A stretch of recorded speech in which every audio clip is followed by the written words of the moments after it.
Chapter 1, The Nature of Science. Section 2, Science in Action.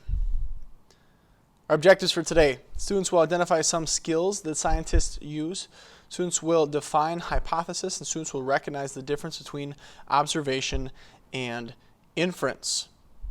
Now, normally we would read through what would be the entire lesson within our science textbook, but in the middle of our lesson today, you're going to find that a series of dialogues is used as if it was a model classroom. Well, in our classroom, we would have set up a similar type of experiment in which you would actually have done some of the scientific skill work, and through that process, learn the scientific method. So if you'd like to read through on pages 13, 14, 15, and 16, the dialogue of the model classroom, you're welcome to. Otherwise, today's class period is going to utilize just what I have presented to you here, and then we're going to go back and go through our notes and assignment together in this video. Let's start with identifying some of those science skills. The science of success. If we were in normal class, Mr. Shane would propose to you the idea of how all these different things are going to help you to be successful. So I'd pose the question, and that's where science starts, is by asking a question: how does sleep and nutrition help students to be successful? How does the amount of time they spend on their television, playing with their phone, or on video games affect their success in school? What does time on task for actually studying those specific subjects mean for them getting a grade in that specific subject? And what do extracurricular activities and things like additional reading do to enhance that success? Now, I would have posed these questions to you to ask in a scientific way, and then have you go out and ask surveys to students in the other classrooms within our school. Because we're limited to that capacity, I'll cut to the chase on what I wanted students to discover in this scientific method to answer these scientific questions. You can bet that getting a good night's sleep and making sure that you're eating appropriately is going to help your brain activity, which helps your learning. Spending too much time on all these other distractions in the world, TV, your phone, video games, can detract from you or your studies if you're supposed to be studying instead. Time on task has often been associated with people's level of mastery with whatever that they're doing, whether it's what they're learning in school or a specific skill or a specific trade that they have. The longer that they're doing that task, the better they are at that task. So we should probably apply that to our learning. The more time that we spend trying to learn and consume and grow educationally, the better we're going to be when we're in that same area. Number 4, if you're involved in extracurricular activities, you're more likely to have this ability and skill set to time manage. So if you have school going on, you got to get all these things done for school, you're also playing sports or involved in other types of clubs or music or activities, you've got to balance all these different things and you become more well-rounded. The last thing that we identified as a positive to helping just your overall ability to get a good education is your reading comprehension. The more time you spend reading, the more time you spend practicing that vocabulary acquisition, the more it shows up in the specific subject text that you're going to read in things like science and history and geography. Those things are all beneficial to help you be successful. We'll jump right into what would be the duration or the meat of our lesson.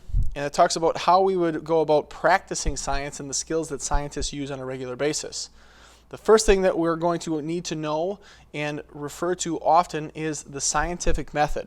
This is the way in which scientists go about trying to discover something about the world in which we live. And because we are trying to answer questions and constantly are trying to understand the world that we're in, we ourselves are scientists. So we're going to use this method to best find out and discover more and more about the world in which God has placed us. First thing we need to understand that the scientific method starts with observing, questioning, and researching. Then from those observations, you create this question and form this plan to research. You have to come up with a hypothesis. Now, our hypothesis is simply an educated guess. Once you ask a question, you want to try and answer that question even though you don't have all of the bits and pieces of information. After you're making that educated guess, you're going to predict the outcome of what it is that is going to happen. Now, here's the part in science where people have to be wary of their own biases, because they might want the outcome to match up with what they're thinking, and they might be disappointed if they run an experiment and then they find out that they were wrong in the first place. But we want to go about making that educated guess, predict what the outcome might be, but then be completely objective to whatever that outcome is, and if we need to, go back and start this whole process over again. After you've predicted that outcome, that's where the investigation or the experiment, the test itself, comes into play. And you've run that test, you're going to do some analysis. What was the result of that experiment? What was the result of that test? You're going to come to recognize, as we talk about this year in science, that good science involves actually doing that test multiple times, because the more trials that you have, the more analysis you're going to have, the more data that you're going to have that shows you this repeated pattern. Remember, in lesson 1, we learned that a theory was based on things that have been observed. A law is based on something that is observed over and over, this repeated pattern. So if a scientific experiment using the scientific method can get to the level of a repeated pattern showing up, that's where it's going to become more concrete in terms of our understanding of the world. Lastly, after we've run enough tests, we've done that analysis, we can form a conclusion.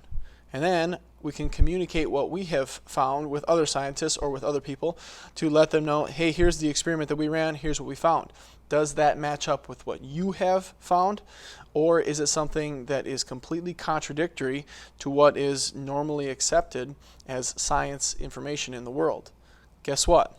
This awesome scientific process then completely restarts itself and its ability to go back at any point in this process to be repeated and repeated and repeated to continue to find out more and more about the world, because science isn't going to give us that concrete answer.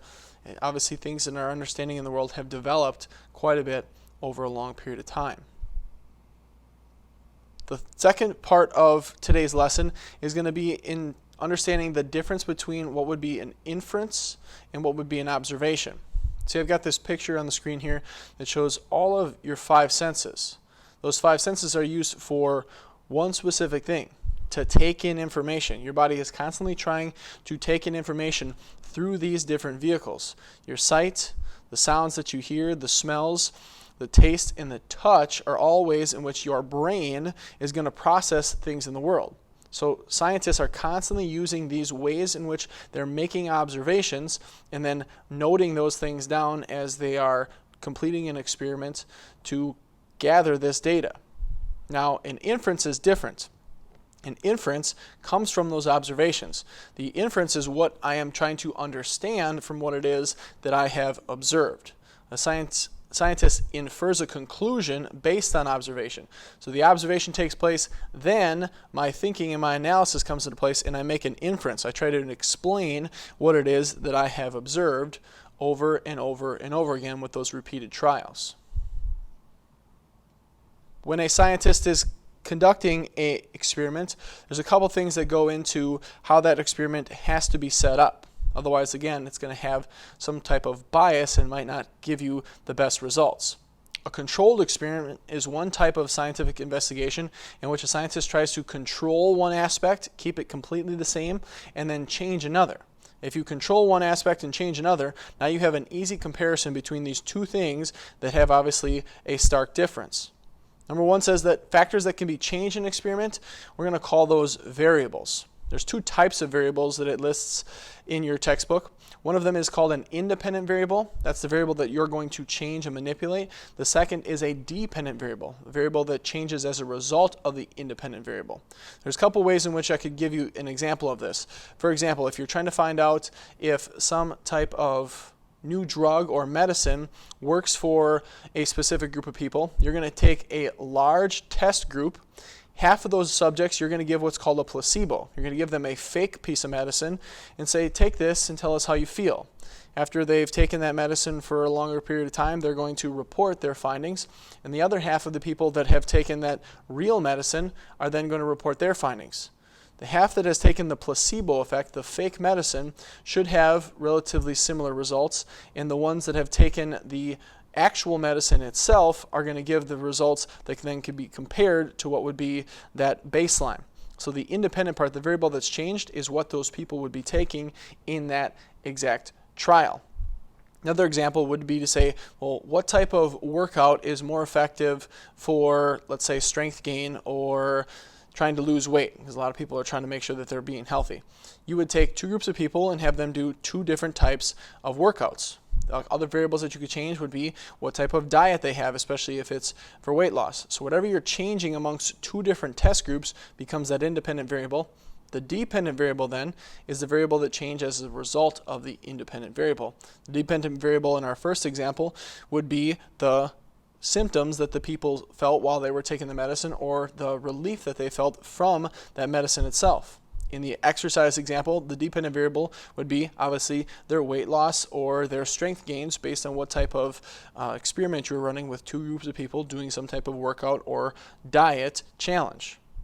Number 2 at the bottom says constants are variables that remain unchanged. Constants in an experiment are things that you're going to want to make sure are completely the same so they don't become parts that would kind of skew the data in your experiment. For example, you would want people to do things the same amount of time. You'd want to test the same amount of trials with each one so that you're removing bias from any type of scientific experiment. And now, in your textbook on page 12, in the bottom left-hand corner, is this depiction of what the scientific method looks like. It's got all these arrows pointing to all different directions, the way in which this process goes in this stepwise order, but then it can bounce around and can kind of change based on what's going on in the experiment. That can kind of be confusing. So I'm going to present that to you again one last time in this simple sequenced order. And then we'll go through our note-taking worksheet to make sure that you've got section 2 filled out correctly. First thing in a scientific method is obviously the question. Scientists are trying to answer questions that the world proposes to them. Secondly, you're going to make a hypothesis, that educated guess based on some of the research that you know and what you're kind of looking for in that scientific study. Third, you're going to make your test, your hypothesis, and create this experiment that goes with it. Fourth, you're going to observe and record what happens in that experiment. You're then going to analyze what is the conclusion from that experiment and share those results. Hope that helps really clear up how that scientific method works and how scientists use this process over and over to better understand our world. Now, in your scientific notes for the Nature of Science, Chapter 1, we're down here in Section 2, and I'm going to read through those to make sure that you're on point with each part of the fill in the blank.